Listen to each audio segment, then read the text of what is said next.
So my quick time died before I finished chapter 5. So anyways, what I was saying is um, when you're so attached to the dream and not not contributing to something bigger, okay, then again that's the time when the dream giver said some people choose not to give me back their dream.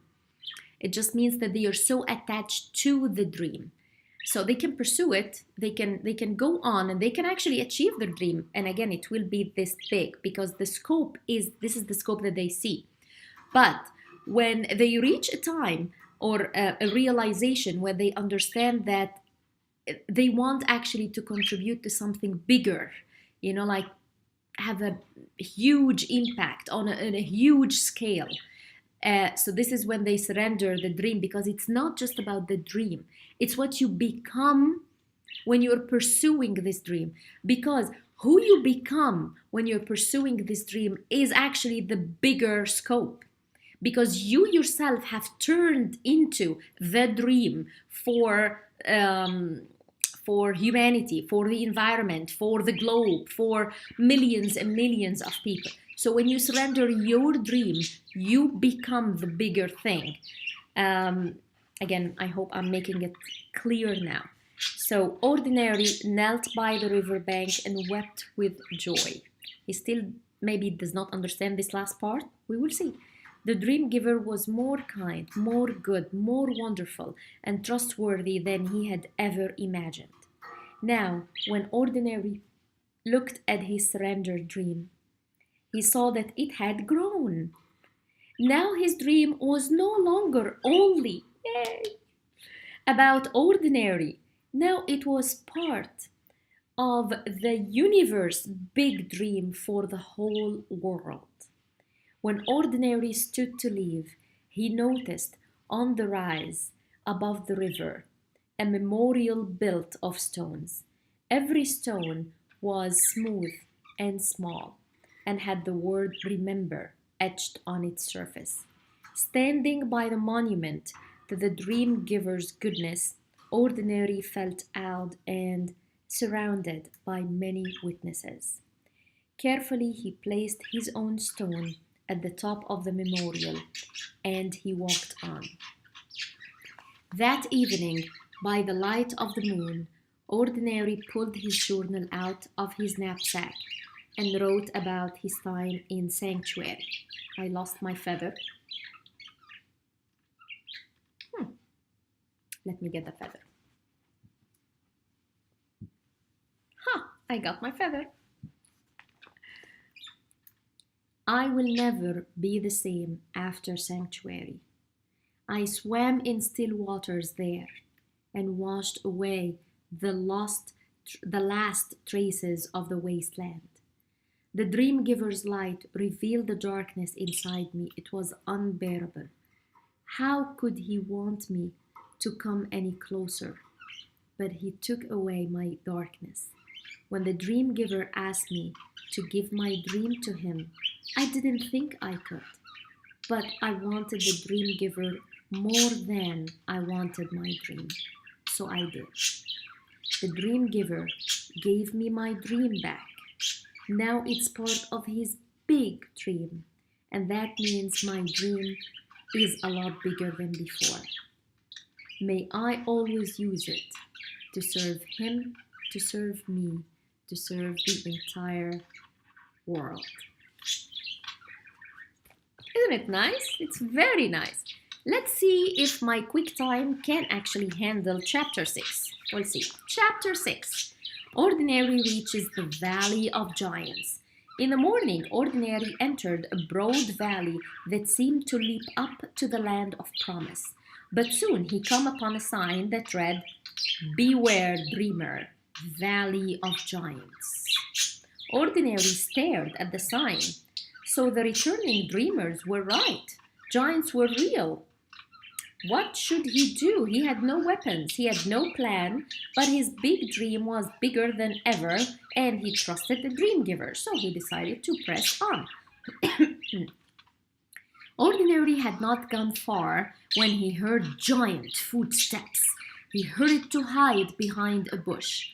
He was not yet ready to face a giant, but when Ordinary peered around a leaf, he did not see a giant obstacle, but a mighty being. "Hail, brave warrior," the being called out. "Who, me?" Ordinary asked in a small voice. "Yes, you, behind that bush." "I am no warrior," mumbled Ordinary, stepping out from behind the bush. He had never felt so foolish. "I am a nobody from the land of familiar. I'm no warrior." "Every nobody who comes this far is a warrior. I am the commander. The dream giver sent me to help you defeat your giants." He did? "I do need help. Compared to a giant, I am small and weak." "Don't be afraid of any giant, Ordinary. They are real. They are enormous. They block the path to your dream. But if you believe in the dream giver and your dream, you are willing to take a big risk. You will get past them." "But I have no weapons or armor," exclaimed Ordinary. Then the commander helped Ordinary see how the dream giver had been preparing him for battle since the day he left familiar. "All the truth you've learned on your journey so far will serve as your weapons and armor." "But how will I know what to do?" "The dream giver will tell you, and he will give you his power if you ask for it." Ordinary felt reassured, but he still didn't feel like a warrior. "Beware of unbelief, Ordinary. Unbelief is much more dangerous to your dream than any giant." And then the commander was gone.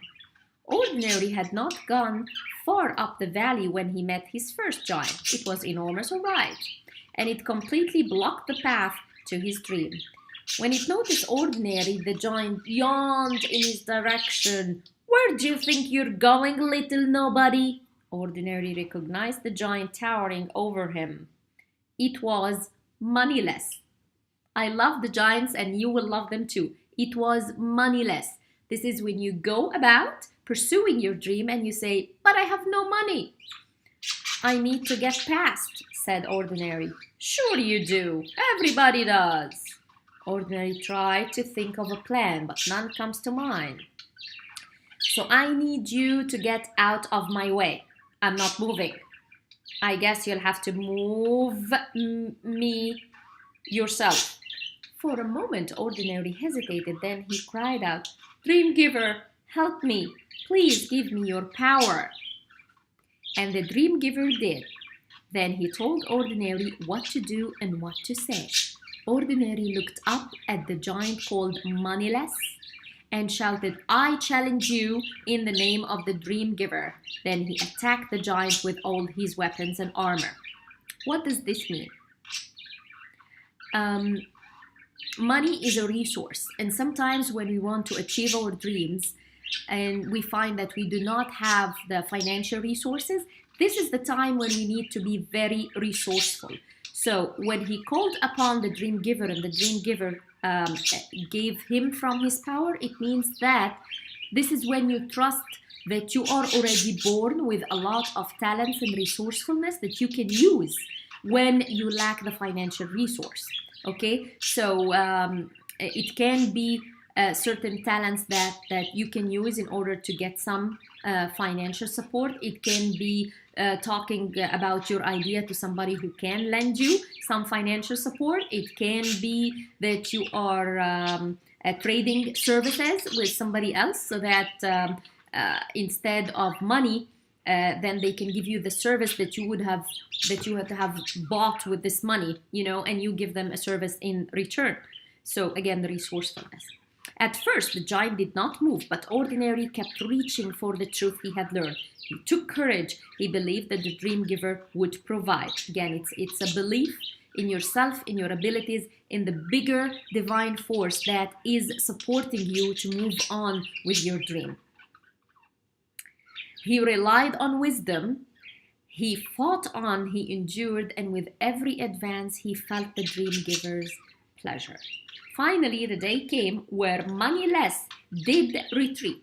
Ordinary's cry of victory rang through the valley. Great and good is the dream giver, he cried. After that victory, Ordinary never doubted again that he was a warrior.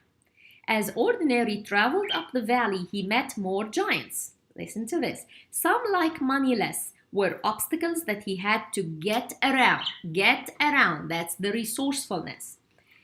Some, like Corruption, opposed his dream and fought him fiercely.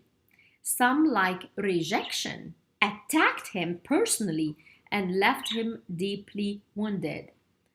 And again, isn't this really what stands between us and our dreams? That we feel that there is some sort of corruption and political affairs that are in the way of us achieving our dream. And again, here we need to use some wisdom, common sense, and try to move around.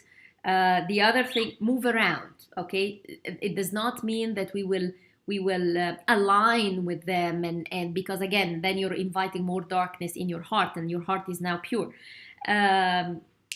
Also, the other one is the rejection. We all hate rejection. Nobody likes rejection. So when you're pursuing your dream and you're proposing your ideas, and there is a lot of rejection, the most important thing is not to take it personally. It will leave you wounded.